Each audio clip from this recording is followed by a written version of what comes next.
Um, Up next, I know I can see you and I can see your mask, so I don't know if you are at work, but Anna Condella, or Condea, you can go ahead and say that. I don't know, are you Sure. ready to tell a story? I'll do it. I'll try. I might get called off, but I'm really sorry if I do. But I Okay, wanted to give it a whirl, if yes, that's go okay. ahead, it's all yours. Okay. Hi.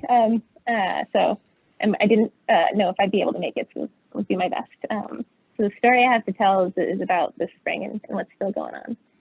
So there's this pitch. It goes, and that's the sound of the radio.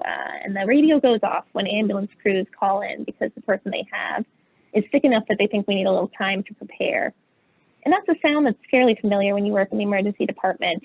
But when it started to happen more and more in the spring, it had a certain flavor to it, because more and more often that meant that somebody was coming in because they were short of breath, and because they couldn't breathe well, and because they had COVID.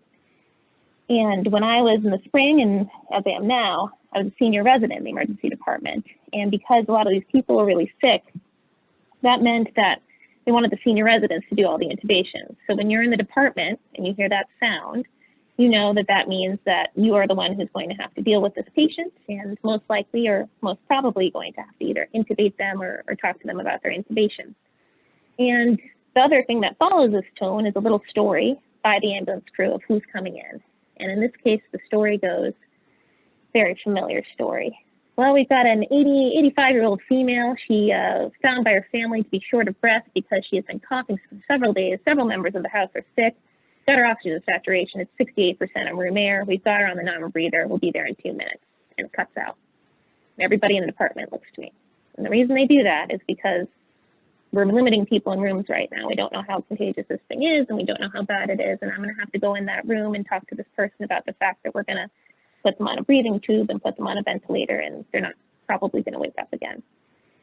And, you know, that's a tough thing to do, but it's also a thing that everybody's looking at me like, are we really going to do this? Are we really going to have this 85-year-old person, and are we really going to put them on the ventilator so that this is the end of their life? And they kind of want me to right now say that we're not going to do that, but that's just not really how it works. And so I said, guys, grab the ventilator, let's grab the machine, and let's grab me a mask. And it's this mask that I was going to be wearing it when I was talking to you guys, but it's an N95 mask. And one of my favorite things about this mask is that we've been wearing it for all this whole time since medical training. And when you wear it, you have to get a fit test first. And when I first learned about fit testing in medical school, I thought that this was a physical examination. And as something that would be a public and likely humiliating audit of something that you ought to be better at in front of all your friends, I thought it was really on brand for medical training. But no, as it turns out, it was just a test to see if the mask is the right size for your face. Now, it was still very humiliating. You have to put this hood on that looks kind of like a child's homemade astronaut costume, and you have to hop up and down on one foot while reciting a poem about rainbows. I'm not making this up. This is what you have to do. And that's how they determine, while they spritz some perfume in there, whether or not the mask is the right fit for you. And that used to be something that was really funny, and I would think of every time I picked up one of these masks. But now it wasn't so funny anymore because they were keeping them in a back room, and you couldn't get one unless you really needed it. And because I was the person intubating in the department, I got to have it. So they bring it over to me, and they're getting the ventilator ready, and I can hear the ambulance is pulling up outside.